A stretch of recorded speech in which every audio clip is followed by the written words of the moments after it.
Chapter का नाम है प्रकाश, है ना, और उसी में पढ़ना है परावर्तन तथा अपवर्तन।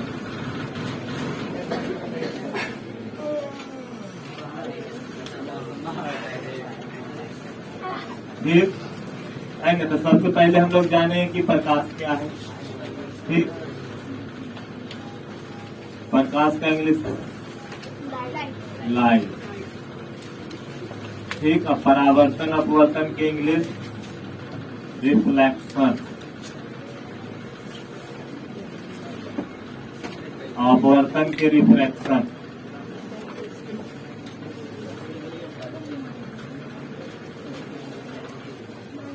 रिफ्लेक्शन और रिफ्रैक्शन। ठीक,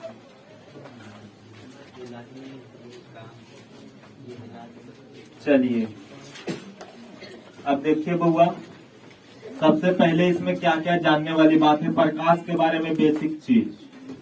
ठीक है, प्रकाश के बारे में बेसिक चीज सबसे पहले हम लोग जानते हैं कि प्रकाश है क्या। क्या सभी ने, हम लोगों ने प्रकाश को देखा है? कौन कौन कहता है कि प्रकाश को हम लोगों ने देखा? कोई है? तुम देखा है? कैसा दिखता है? कहने प्रकाश? अरे ये तो बल्ब है, ये बल्ब है। और बताओ,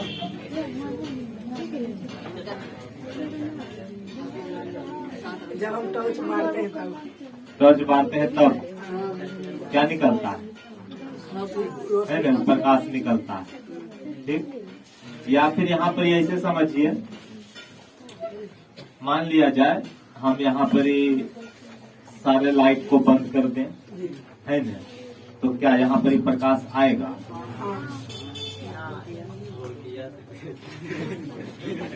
फुड़की से आएगा ना?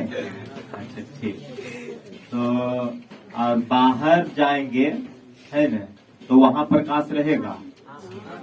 अच्छा, तो वहाँ के प्रकाश और यहाँ के प्रकाश में क्या अंतर है?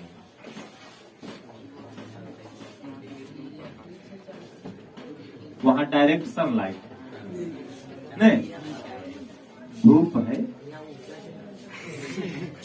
और यहाँ पर इनडायरेक्ट। अंतर यही है, वहाँ पर सूरज से आने वाला डायरेक्ट लाइट है, और यहाँ पर ही हमारे पास प्रकाश किसी चीज में टकराया फिर वापस आया, वही सब प्रकाश पहुंचेगा। डायरेक्ट यहाँ पर धूप तो नहीं पहुंच जाएगा समझे। ठीक, तो धूप वाला प्रकाश डायरेक्ट सनलाइट हुआ, और इधर जो हमारे पास आ रहा है वो सभी है परावर्तित प्रकाश, किसी न किसी चीज से टकरा के हमारे पास आ रहा है। उसी से रिलेटेड इस लेसन में पढ़ना है परावर्तन। और अपवर्तन क्या है? जब प्रकाश किसी भी चीज, कांच में, पानी में, है न, कोई तेल में, ठीक, या कोनो पारदर्शी प्लास्टिक में आर पार होता है, यानी कि हवा से उसमें घुसेगा, तो उसी को अपवर्तन कहें। मोटा मोटी एक लाइन का यही समझिए, अभी तो शुरुआत है। ठीक, अब सबसे पहले जानते हैं कि प्रकाश क्या है, बताओ। प्रकाश एक ऊर्जा का रूप है जिससे हमें देखने में सहायता मिलती है। देखिए, एक विद्यार्थी कहता है कि प्रकाश ऊर्जा का एक रूप है। प्रकाश सीधी रेखा में गमन करता है। अरे तो गमन करता है ना, तो उसका प्रॉपर्टी है, गुण है ना। प्रकाश ऊर्जा का एक रूप है। ठीक, ये क्या करता है? जो हमको देखने में मदद करता है, नहीं, किसी भी वस्तु को देखने में मदद करता है। और कोई दूसरा विद्यार्थी बताओ।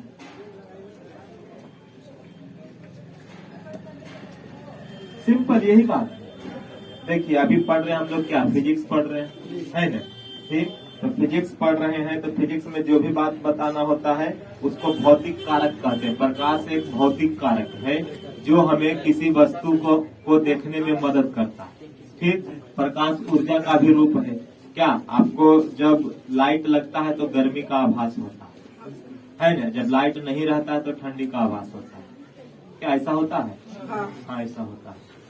ठीक है ना। उदाहरण के लिए आप समझिए, 100 वाट वाला बल्ब देखे होंगे जो पहले, है ना, अब तो एलईडी लाइट आ गया, तो 100 वाट वाला जो बल्ब देखे होंगे, अगर कहीं मुर्गी फार्म है तो उसमें भी जला दिया ठंडी के दिन में, तो मुर्गी को ठंडी नहीं मारेगा, काहे कि वहां से गर्मी मिलेगा, एनर्जी मिलेगा। ठीक, तो प्रकाश ऊर्जा का भी रूप है। अगर मान के चलो हमारे पृथ्वी पर ही सूरज का रोशनी आता नहीं, ठीक, तो हम लोग तो ऐसे ही मर जाते। पूरा पृथ्वी पर बर्फ रहता, बर्फ, पूरा एकदम मौसम ठंडा। तुम सोचो कि 12 घंटा के लिए सूरज गायब हो जाता है तो मौसम कितना ठंडा हो जाता है, ठीक न? और वो भी सूरज का जो प्रकाश का किरण है वो तो यहाँ का गैस ऑब्जॉर्व कर लेता है और उसको रोक के रखता है, तब उतना रहता है। और नहीं तो चंदा पर चल जाओ, चांद पर, ठीक, तो दिन में कुछ और रहेगा और रात में इतना न ठंडी रहेगा कि जम के मर जाओ। गर्मी रात में ठंडा। समझ गया? इतना ज्यादा था कि वहाँ वायुमंडल नहीं, वायुमंडल है ये नहीं है कि हवा उस एनर्जी को पकड़ के रखे। रात को एकदम माइनस में चला जाएगा 190 डिग्री से, और दिन में रहेगा टेम्परेचर गर्मी गर्म। चलिए अब यहाँ पर ही हम लोग देखेंगे क्या, प्रकाश एक ऊर्जा का रूप है ना, जो हम लोग को क्या करता है, देखने में सहायता करता है। ठीक, और प्रकाश विद्युत चुंबकीय तरंग भी, ठीक, प्रकाश विद्युत चुंबकीय तरंग भी है ना। विद्युत चुंबकीय तरंग मतलब समझो, प्रकाश के अंदर विद्युतीय गुण भी है और चुंबकीय गुण भी है ना। और प्रकाश तरंग के रूप में बात चलता। अभी हम लोग इस क्लास में पढ़ेंगे ना कि प्रकाश सीधी रेखा में चलता है। और जब आप क्लास 12 में पहुंचिएगा तो जब पर कहे कि ना, प्रकाश सीधी रेखा में नहीं चलता, ठीक है, कहेगा कि प्रकाश तो तरंग के रूप में चलता है। जैसे पोखर में, एगो पोखर समझते हैं, तालाब, उसमें आप ढेला मारिएगा तो कैसे तरंग निकलता है, चारों पट्टी फैल जाता है, गोल गोल गोल, समझ रहे हैं सर? प्रकाश वैसा चलता है। अभी क्लास 10 में तो कहेगा सीधा चलता है, ठीक है ना।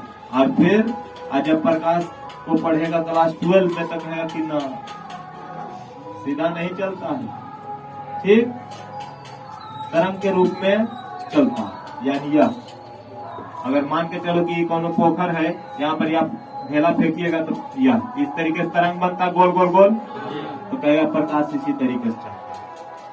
ठीक, तो दोनों ब्रांच में अध्ययन किया जाता है प्रकाश के, तरंग के रूप में भी और किरण के रूप में भी। ठीक, जब हम लोग प्रकाश को एक किरण मान के चलते हैं कि जब वो सीधी रेखा में चलती है तो उसको बोलते हैं ज्यामितीय प्रकाशिकी। क्या बोलेंगे? ज्यामितीय प्रकाशिकी। काहे कि जितना भी फार्मूला हम लोग लगाएंगे वो ज्यामितीय हिसाब से लगाएंगे। ठीक, और जब प्रकाश को तरंग के हिसाब से पढ़ेंगे तो उसको हम लोग समझते हैं तरंग प्रकाशिकी, है ना। ठीक, और ऐसे इसको पढ़ते हैं हम लोग ज्यामितीय प्रकाशिकी। ज्यामितीय प्रकाशिकी के अंतर्गत प्रकाश के कौन कौन से नियम जानेंगे, है ना। तो प्रकाश का परावर्तन, अपवर्तन, है ना, प्रकाश का वर्ण विक्षेपण, है ना, यानी प्रकाश में 7 रंग होते हैं, वो प्रिज्म वाला प्रयोग। ठीक, प्रकाश का प्रकीर्णन, ठीक, ये सभी हम लोग जानेंगे कब, जब प्रकाश का पढ़ रहे होंगे ज्यामितीय प्रकाशिकी तब। और किरण प्रकाशिकी के अंतर्गत हम लोग जानेंगे कि प्रकाश का व्यतिकरण होता है, प्रकाश का विवर्तन होता है। व्यतिकरण विवर्तन, है न। व्यतिकरण में देखेगा कि प्रकाश मिलने से अंधेरा उत्पन्न होता है। कभी कल्पना कर सकते हैं कि प्रकाश मिलने से अंधेरा उत्पन्न होता है? तुमको लगता है? नहीं लगता है, लेकिन ऐसा होता है। ठीक, कि प्रकाश मिलने से अंधेरा उत्पन्न होता है। इस घटना को प्रकाश का व्यतिकरण कहते हैं। ठीक है, आप फिर प्रकाश के विवर्तन के बारे में भी पढ़ेंगे। ठीक, तो विवर्तन के बारे में थोड़ा सा इस हमारे किताब में दिया है, क्लास 10 वाला बुक में, और थोड़ा थोड़ा बताते चलेंगे कि ताकि आप आगे समझते चलिए। अब सबसे पहले हम लोग क्या देखें, है ना, प्रकाश को देखें हम लोग 2 भाग में बटा हुआ है। नहीं, प्रकाश कितने भाग में? 2 भाग में। एगो है कौन? किरण प्रकाशिकी, नहीं, जिसमें प्रकाश को किरण माना गया। ठीक, किरण प्रकाशिकी, प्रकाशिकी।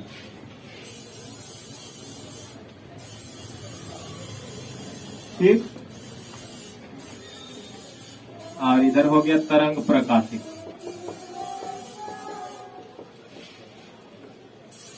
ठीक, किरण प्रकाशिकी में है न, प्रकाश के परावर्तन अपवर्तन ये सब नियमों को जानते हैं, है न, जिसमें प्रकाश को कैसा माना गया, प्रकाश को सीधी रेखा में चलता हुआ माना गया किरण के रूप में, है न, तो उसको किरण प्रकाशिकी कहते हैं। अब प्रकाश को जब तरंग मानते हैं तो उसको तरंग प्रकाशिकी कहते हैं। ठीक है, तो इसको हम लोग रे ऑप्टिक्स भी कह सकते हैं। किरण यानी रे और प्रकाशिकी माने OPTICS, ऑप्टिक्स। ये जो पर ये समझिए प्रकाशिकी को दो भाग में बांटा गया है, एगो रे ऑप्टिक्स, एगो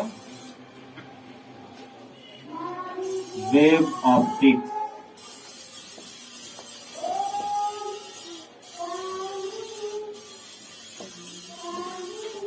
ठीक है, कोई दिक्कत है? नहीं नहीं। अब प्रकाश क्या है जो समझ गया। ठीक, अब प्रकाशिकी क्या है ना, भौतिक विज्ञान की वह शाखा जिसके अंतर्गत प्रकाश से होने वाली सभी घटनाओं का अध्ययन किया जाता है, प्रकाशिकी कहलाता है। अब प्रकाशिकी दो भाग में बांटा गया, एगो किरण प्रकाशिकी, एगो तरंग प्रकाशिकी। किरण प्रकाशिकी यानी कि प्रकाश की वह शाखा जिसके अंतर्गत प्रकाश को एक किरण के रूप में माना गया है ना, यानी प्रकाश सीधी रेखा में चलती है, उसको हम लोग रे ऑप्टिक्स है ना। ठीक, और इसको जिसमें तरंग के रूप में माना गया WAVE होता है। ठीक, उसको हम लोग वेव ऑप्टिक्स के रूप में जानते हैं। चलिए थोड़ा थोड़ा इंट्रोडक्शन कुछ लिख लेते हैं। लिखो, सबसे पहले हम लोग देखे बउआ कि प्रकाश क्या है ना। तो इसके अंतर्गत हम लोग कहे कि प्रकाश एक ऊर्जा का रूप है, या फिर प्रकाश एक ऐसी भौतिक कारक है जो हमें वस्तुओं को देखने में मदद करता है। ठीक है ना, यह ऊर्जा का एक रूप भी। ठीक, उसके बाद हम बताए कि प्रकाश के जो भी अंतर्गत अध्ययन करते हैं उसको कहते हैं प्रकाशिकी। प्रकाशिकी मतलब है न, यानी फिजिक्स पढ़ रहे हैं तो भौतिक विज्ञान, यानी भौतिक विज्ञान की वह शाखा, शाखा मतलब क्षेत्र जिसके अंतर्गत हम लोग पढ़ाई कर रहे हैं। भौतिक विज्ञान की वह शाखा जिसके अंतर्गत हम प्रकाश से होने वाली है न, जिसके अंतर्गत हम प्रकाश से होने वाली परिघटना है न, परिघटना मतलब प्रकाश के कारण हमारे चारों ओर बहुत सारा परिघटना देखने को मिलता है। ठीक न, उसका अध्ययन करते हैं, प्रकाशिकी कहलाता है। अब कौन कौन सा परिघटना है तो इधर नाम दिए सबका, है ना। ठीक, इधर अभी पहुंचेंगे।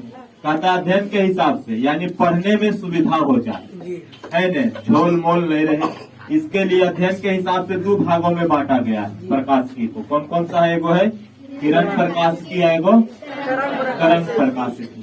ठीक, किरण प्रकाशिकी है न, यानी प्रकाशिकी की वह शाखा जिसके अंतर्गत प्रकाश को कैसा माना गया, किरण के रूप में। और किरण हमेशा है न सीधी रेखा में चलता है। ठीक, किरण के रूप में माना जाएगा तो प्रकाश कैसी रेखा में चलता है, सीधी रेखा में चलता है न। उसी को हम लोग कहेंगे, यानी कि जिस क्षेत्र में प्रकाश को सीधी रेखा में गमन करता हुआ माना जाए वो कौन क्षेत्र कहलाएगा, किरण प्रकाशिकी है न। इसके अंतर्गत हम प्रकाश का परावर्तन समझो बउआ, ये जो बड़ी एक एक शब्द मतलब समझिए। परावर्तन मतलब है कुछ एकदम ट्रिक में याद रखना। ठीक, परावर्तन मतलब प्रकाश किसी वस्तु से टकरा के आया है न। ठीक, परावर्तन मतलब किसी वस्तु से टकरा के आया। उदाहरण समझो है न, जैसे कि बल्ब तो जला रहे, यहाँ पर ही लाइट यहाँ पर ही लगा, लेकिन यहाँ से टकरा के उधर तुम लोग के चेहरा पर भी जा रहा है न, कोई दिक्कत है? यदि परावर्तन के कारण समझ रहा है। ठीक, जैसे कि अभी हम टॉर्च जलाएंगे, दीवार पे मारेंगे तो इधर वाला वस्तु भी दिखने लग जाएगा। तो ये काहे दिख रहा है, परावर्तन के कारण। परावर्तन समझ गया, यानी प्रकाश किसी वस्तु से टकरा के आ रही है, इसका मतलब परावर्तन है। अगला अपवर्तन। अपवर्तन का मतलब है कि जब वस्तु के अंदर प्रकाश घुस जाएगा तो अपवर्तन हो जाएगा, है ना। यानी एक माध्यम से दूसरे माध्यम, जैसे हम लोग टॉर्च जलाते हैं तो अभी हवा में प्रकाश है, वो पानी में घुस जाएगा, है ना? ठीक, पानी में घुसेगा ना। हाँ। जैसे कि हम लोग बाल्टी में रखा हुआ पानी, तो बाल्टी का पेंद ही दिख रहा है, इसका मतलब हवा से प्रकाश पानी में घुस गया, तो उस घटना को क्या कहेंगे? अपवर्तन। यानी माध्यम चेंज कर रहा है, एक माध्यम से दूसरा माध्यम, हवा से पानी, हवा से तेल, हवा से कांच, ऐसा कुछ भी हो सकता है। ठीक, उसके बाद वर्ण विक्षेपण। वर्ण विक्षेपण का मतलब है कि प्रकाश में 7 रंग होते हैं, है ना? 7 रंग में अलग अलग बंट जाता है, उसको कहेंगे वर्ण विक्षेपण। पूर्ण आंतरिक परावर्तन। पूर्ण आंतरिक परावर्तन बहुआ तुम लोग गर्मी के दिन में देखा होगा, अगर कहीं मोटरसाइकिल से गया होगा या फिर साइकिल से गया होगा, है ना? देखा कि रोड पर दूर में देखा कि ढेर मनी पानी दिख रहा, लेकिन चलते चलते जब तुम गया तो कोई पानी नहीं। समझ रहा है ना? ऐसे देखने में लगता है। किस किस को अनुभव हुआ? ठीक, लड़का को, लड़की को नहीं हुआ है? अरे तुम्हारा तो और हाईवे रोड है, चिकन चिकन, तो चिकन में तो और बढ़िया से दिखता है, ठीक न? यानी कि वो वाला घटना जहाँ पर ही हम लोग, ये पूर्ण आंतरिक परावर्तन के कारण था, मरुस्थल, है ना? जहाँ पर कहीं पानी नहीं होता, लेकिन दूर में देखेगा तो लगेगा कि बहुत सारा पानी, अब पास में गया तो पानी रहबे नहीं कर रहा, है ना? इसको बोलते हैं मृग मरीचिका, है ना? मृग मरीचिका मतलब हो गया कि रियल में है नहीं लेकिन दिख रहा, है ना? पानी तुम रोड पर देखा कि है नहीं लेकिन दिख रहा है, ठीक है ना? तो इसको कहते हैं मृग मरीचिका। कभी कभी लड़का लड़की भी वैसे नहीं बन जाता है, जे है ना वो दिखावे की कोशिश करेगा, चुड़की उठा, है ना? तो कहा बुतरू फंस जा है, अरे बड़ी बढ़िया स्टाइलिश आदमी, और जो ओकरा साथे रहे लगले तो पता चले रही तो गुड़ गोबर, ठीक है? मृग मरीचिका नियर हो जाए। तो समझ गया पूर्ण आंतरिक परावर्तन मतलब, है न? यानी कि हम लोग को रोड पर पानी दिखता है लेकिन पानी होता नहीं, तो किस कारण होता है? पूर्ण आंतरिक परावर्तन के कारण। ठीक, कभी तुम कांच को देखा है जिसमें दरार पड़ गया, मतलब कोनो कार का कांच जिसमें कोनो ढेला मार दिया तो दरार पड़ गया, तो दरार चमकता है, तो कौन कारण? पूर्ण आंतरिक परावर्तन के कारण। हीरा चमकता है पूर्ण आंतरिक परावर्तन के कारण, ठीक है ना? कोई दिक्कत है? अरे ये सब तो परीक्षा में आ मुझे बोल रहे, समझ गया? ठीक, बोले कि किस घटना के कारण? अपवर्तन के कारण लेमुआ बड़ा बड़ा दिखा, नहीं समझ रहा? कांच के गिलास में नींबू अगर भर दो पानी डाल के तो बड़ा बड़ा दिखता है, रहता है नींबू जरी को, लेकिन दिखता है बड़ा। था किस घटना का? अपवर्तन के कारण। ठीक, तारा देखता है टिमटिमा रहा है, भुकुर भुकुर भुकुर भुकुर, है न? तो ये भी प्रकाश के अपवर्तन के कारण। कोई दिक्कत है? नहीं नहीं। सुबह सुबह सूरज उगता नहीं है लेकिन दिखने लग जाता है, अभी डूबले रहता है, अभी निकलता नहीं बढ़िया, फिर भी दिखने लग जाता है, 2 मिनट पहले दिखने लग जाता है सुबह सूरज, ये भी प्रकाश के अपवर्तन के कारण। और शाम को डूब जाता है, ठीक, लेकिन फिर भी 2 मिनट देर तक दिखाई देने लगता है न? यानी ये भी प्रकाश के अपवर्तन के कारण। आप सूरज देखो, जितना देरी हम लोग को दिखता है न, उससे 4 मिनट कम देरी तक उगा हुआ रहता है, उगे से पहले 2 मिनट पहले दिखे लग जाता है, और डूबे के 2 मिनट देरी तक दिखते रहता है, 4 मिनट एक्स्ट्रा दिख रहा है आपको, है न? ऐसा होता है किसके कारण? अपवर्तन के कारण। ठीक है, तो अब तो टोटल मटेरियल समझ गया, हीरा काहे चमकता है? ओके, चलिए अब इधर आइए तरंग प्रकाशिकी, यानी कि प्रकाशिकी की वह शाखा जिसके अंतर्गत प्रकाश को कैसा माना गया? तरंग के रूप में माना गया, है न? इसमें पढ़ा कि प्रकाश सीधी रेखा में जाएगा या इसी तरीके से, ठीक, और इसमें प्रकाश सीधी रेखा में न, तरंग के रूप में इस तरीके से गोल गोल गोल गोल सब रूप फैल रहा, ठीक। तो इसको हम लोग कहेंगे तरंग प्रकाश। क्या इसके अंतर्गत हम लोग कौन कौन सी घटना के बारे में पढ़ते हैं? प्रकाश का विवर्तन और प्रकाश का व्यतिकरण। ठीक। अब देखो व्यतिकरण के कारण कौन कौन सी घटना होती है वो हम आपको समझाते हैं, है ना। व्यतिकरण में जैसे साबुन का बुलबुला देखा है, कैसे दिखो है? धूप में लाल पियर हरियर सब दिखता, सब रंग दिखता है ना, तो प्रकाश के व्यतिकरण के कारण हो रहा है। ठीक है। इसका रियल है कि जब प्रकाश मिलता है तो अंधेरा उत्पन्न होता है ना। एक लाइन में अगर कहें और बुलबुला चमक रहा है साबुन वाला, काहे के कारण? प्रकाश का व्यतिकरण, विवर्तन। देखो बुआ, कभी कभी जब प्रकाश के रास्ता में बहुत छोटा वस्तु आ जाता है तब उसका प्रकाश छाया नहीं बनाता है, प्रकाश मुड़ के निकल जाता है। ठीक। मान के चलो कि बहुत छोटा सा वस्तु आ गया तो इधर से प्रकाश आ रहा है, या फिर छाया नहीं बनेगा, निकल के इधर चला जाएगा। ठीक। तो इस घटना को प्रकाश का विवर्तन कहते हैं। क्लास 10 में हम लोग को दिया होगा, घेर के दिया होगा। ठीक। तो यहाँ पर तक इतना तक कोई दिक्कत है किसी को? नहीं। यहाँ तक हम लोग 3 पॉइंट पढ़े। सबसे पहला पढ़े कि प्रकाश कहते किसको है, तो प्रकाश ऊर्जा का एक रूप है ना, जो हमको देखने में मदद करता है। ठीक है ना। और उसके बाद कहे प्रकाशिकी किसको कहते हैं, तो प्रकाश से संबंधित जो कुछ भी हम लोग पढ़ेंगे, है ना, प्रकाश की घटना के बारे में जो कुछ भी पढ़ते हैं उसको हम लोग कहते हैं प्रकाशिकी। वही बताएं, भौतिक विज्ञान की वह शाखा जिसके अंतर्गत हम प्रकाश से होने वाली परिघटनाओं का अध्ययन करते हैं। तो कौन कौन से परिघटना, इधर तक पंचों को इधर लिखा है, इधर लिखा है ना, इन सबको क्या कहेंगे? प्रकाश का परिघटना, है ना। तो इन सभी को पढ़ने का जो सिस्टम है उसको किस के अंतर्गत पढ़ते हैं? प्रकाशिकी। अब देखो अध्ययन के हिसाब से, यानी पढ़ने में कठिनाई नहीं हो, समझने में कठिनाई नहीं हो, ललीपॉप हो जाए एकदम मक्खन, इसके लिए है ना 2 ब्रांच में बांटा गया। एगो किरण प्रकाश की, एगो तरंग प्रकाश की। किरण प्रकाश की मतलब सीधा प्रकाश चलता है नहीं, ठीक, एकदम सीधी रेखा जा लो सीधा, और जब टेढ़िया गए तो आ जाए किरण तरंग प्रकाश। ठीक। और सीधा जब चलता है तो उसके अंतर्गत हम लोग कौन कौन घटना पढ़ते हैं? परावर्तन, अपवर्तन, वर्ण विक्षेपण, पूर्णांतरिक परावर्तन, है न। और जब तरंग प्रकाश की आता है, जब प्रकाश सीधी रेखा में नहीं चलता है न, तब उसके अंतर्गत कौन कौन पढ़ते हैं? विवर्तन, व्यतिकरण।